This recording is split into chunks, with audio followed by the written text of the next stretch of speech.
Question number first.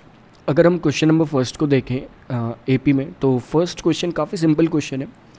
हम समझ लेते हैं हम इसे कैसे सॉल्व करेंगे। आप सॉल्यूशन इसका देख सकते हैं पीडीएफ फाइल्स में। सो क्वेश्चन पढ़ते हैं। In which of the following situations does the list of the numbers involved make as arithmetic progression and why. तो एक तरह से यहाँ पर हमें इस क्वेश्चन में स्टेटमेंट गिवन होगी। स्टेटमेंट गिवन तो होगी, और स्टेटमेंट जो गिवन होगी उसका यूज़ करके हमें ये बताना है कि जो ये स्टेटमेंट गिवन है इसे अगर हम मैथमेटिकल फॉर्म में कन्वर्ट कर लें तो ये एक एपी है या नहीं है। सिंपली सबसे पहले अगर हम देखें तो पहली स्टेटमेंट हमारे पास है like the taxi fare after each kilometre when the fair is ₹15 for the first kilometre and ₹8 for each additional kilometre.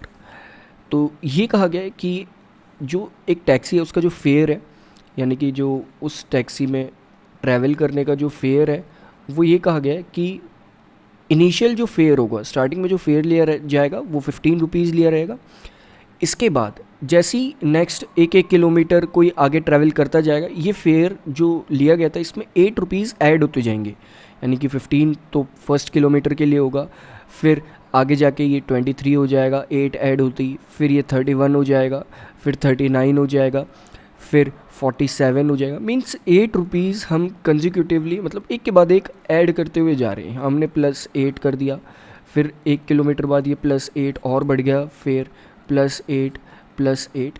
Means अगर कोई ट्रैवल करता है और वो सिर्फ 1 किलोमीटर ट्रैवल करेगा तो वो ₹15 पे करेगा। अगर वो 2 किलोमीटर तक जाएगा तो वो ₹23 पे करेगा। अगर वो 3 किलोमीटर्स तक जाएगा तो वो ₹31 पे करेगा। सेम इज़ इट इज़, ऐसे ही चलता रहेगा। तो हम यहाँ क्लियरली देख सकते हैं कि हर नेक्स्ट टर्म में हम सेम नंबर ऐड कर रहे हैं, और सेम नंबर जब कभी भी हम ऐड करते हैं तो उस टाइप की सीक्वेंसेस जो होती हैं वो एपी होती हैं। सो हम कह सकते हैं कि ये जो स्टेटमेंट है इसके अकॉर्डिंग जो मैथमेटिकल टर्म फॉर्म होगी वो एपी होगी। यस, ये एपी फॉर्म करेगी। नेक्स्ट अगर पार्ट देखें तो सेकंड पार्ट में हमें जो स्टेटमेंट गिवन है क्वेश्चन के अकॉर्डिंग, तो वो ये गिवन है like the amount of air present in a cylinder. एक सिलेंडर में कुछ अमाउंट में एयर प्रेजेंट है। When a vacuum pump removes 1/4 of the remaining in the cylinder at a time. तो ये कहा गया, एक तरह से अगर हम इस स्टेटमेंट को समझे, थोड़ी सी ये ट्रिकी स्टेटमेंट है। ट्रिकी स्टेटमेंट कैसे? ये कहा गया है कि अगर एक सिलेंडर है उसके अंदर एयर प्रेजेंट है, तो उस जितनी भी एयर प्रेजेंट होगी एक वैक्यूम पंप उसका 1/4 हर बार बाहर निकाल देगा।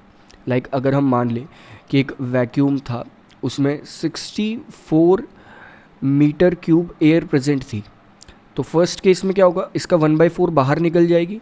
तो इसकी 1/4 अगर एयर बाहर निकल जाएगी तो अब इसके अंदर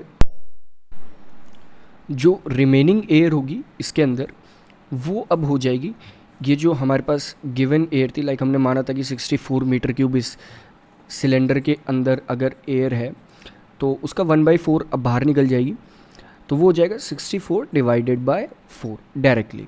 तो अब बाहर निकली एयर 16 मीटर क्यूब, तो 16 मीटर क्यूब हम कह सकते हैं कि बाहर निकल जाएगी एयर, एंड अंदर जो अब बच जाएगी वो बचेगी 48 मीटर क्यूब। अब दोबारा क्या होगा, 48 मीटर क्यूब में से दोबारा बाहर निकलेगी, दोबारा 1/4 बाहर निकलेगी। अब 48/4 यानी कि 12 मीटर क्यूब तो बाहर निकल जाएगी एयर। अंदर कितनी रिमेनिंग बचेगी? रिमेनिंग बचेगी 36 मीटर क्यूब।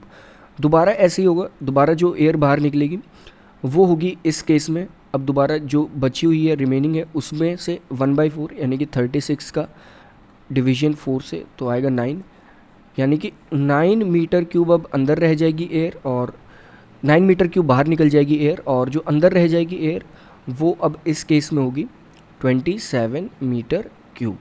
तो हम क्लियरली देख सकते हैं कि यहाँ पर अगर हम रिमेनिंग एयर ही देखें तो ये जो फॉर्म हो रहा है, पहले तो गैप था, जो फर्स्ट केस था उसमें गैप था 16, फिर जो गैप है वो गैप हो जाता है 12, फिर जो गैप है वो गैप हो जाता है 9, यानी कि डिफरेंस जो है नेक्स्ट टर्म्स में ये सब रिमेनिंग है। ये बची हुई एयर है, पहले कितनी थी सिलेंडर में, फिर कितनी है, फिर कितनी है, फिर उसके बाद कितनी है, सब रिमेनिंग एयर है, तो ये कम होता जा रहा है।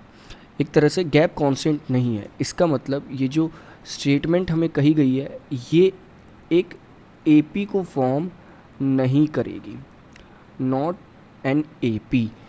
नेक्स्ट अगर हम स्टेटमेंट देखें तो नेक्स्ट स्टेटमेंट भी काफ़ी इंटरेस्टिंग स्टेटमेंट है, काफ़ी इजी स्टेटमेंट है। उसमें ये कहा गया है कि the cost of digging a well after every metre of digging when it cost ₹150 for the first metre. यानी कि अगर आप कहीं पर एक वेल डग कर रहे हैं, यानी कि कहीं पर आप एक कुआं खोद रहे हैं, तो वहाँ पर जो स्टार्टिंग में आपको पे करना होता है, जो कॉस्ट आता है वो आता है 150, यानी कि फर्स्ट मीटर के लिए तो आप ₹150 पे करते हैं।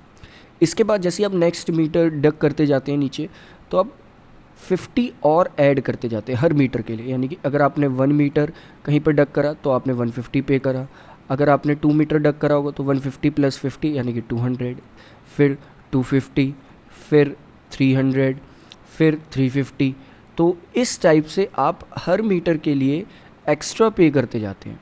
तो 3 मीटर आप 250 में करेंगे, 300 मीटर्स आप 300 रुपीज़ में आप 4 मीटर डग करेंगे, तो ऐसे ही ये आगे चलता जाएगा। लेकिन हमें यहाँ पर सिर्फ देखना डिफरेंस अगर हम देखेंगे तो कॉस्ट प्राइस का जो डिफरेंस आता है वो हर बार 50 रुपीज़ ही आएगा। तो एक तरह से जो डिफरेंस है वो है कांस्टेंट, और डिफरेंस जब कांस्टेंट होता है तो वो इक्वेशन बनती है, एक तरह से वो स्टेटमेंट बना रही होती है AP. So this statement will form AP. Next अगर हम देखें तो लास्ट पार्ट है जो क्वेश्चन का वो हमारे पास है। ये कहा गया है कि the amount of money in the account every year, कुछ मनी किसी एक अकाउंट में है वो हर साल, when 10,000 is deposited at compound interest 8% per annum. यानी कि एक तरह से ये कहा है कि उस अकाउंट में ₹10,000 है और ये हर साल का जो इस पर इंटरेस्ट लगता है वो 8% लगता है। तो एक तरह से हम इसे समझ सकते हैं इस क्वेश्चन को जो इसमें कहा गया है। तो ये दो चीज़ हमें यहाँ पर गिवन है।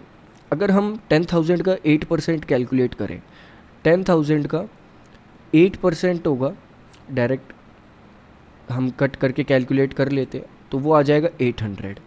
यानी कि फर्स्ट ईयर तो उसके पास जो उसने डिपॉजिट करा है अमाउंट वो है 10,000।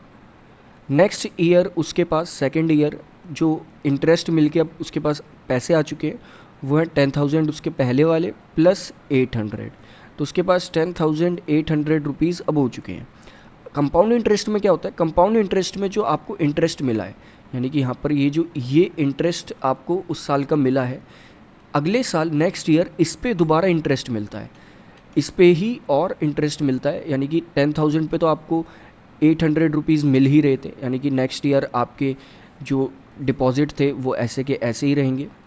10,000 प्लस 10,000 का जो इंटरेस्ट था वो 800 तो मिलेगा ही मिलेगा, प्लस इसके साथ साथ इस 800 का भी 10% आपको मिलेगा, और 800 का 10% जब आपको मिलेगा तो एक तरह से 800 का 8% जब आपको मिलेगा यहाँ पर, तो ये हो जाएगा ₹64। तो नेक्स्ट ईयर जो मनी होगी उसके पास वो हो जाएगी 10,800 प्लस 800 प्लस 64, क्योंकि 10,800 उसके पास पिछले साल भी थे, तो ये आ जाएगा 10,000 और वी कैन से 11,664। और अगर अब हम डिफरेंस देख लें, डायरेक्टली हम डिफरेंस देख लेते हैं कि पहले साल तो उसके पास 10,000 रुपीज़ थे, नेक्स्ट ईयर आ गए 10,800, इसके बाद 11,664। तो अगर हम यहाँ पर डिफरेंस देखें, पहले तो डिफरेंस 800 का है, फिर डिफरेंस दोबारा 864 का है, तो ये 64 रुपीज़ कहाँ से एक्स्ट्रा है, ये 64 रुपीज़ इस 800 का इंटरेस्ट था जो उसे मिला है। लेकिन एक चीज़ हमें बस यहाँ ये चेक करनी है, हमें यहाँ और कुछ चेक नहीं करना, हमें तो ये देखना है कि क्या ये एपी फॉर्म हो रहा है, ये एक एपी नहीं होगा, आगे भी ऐसे ही चलता रहेगा क्योंकि डिफरेंसेस चेंज होते रहेंगे, तो ये एक एपी फॉर्म नहीं करेगा।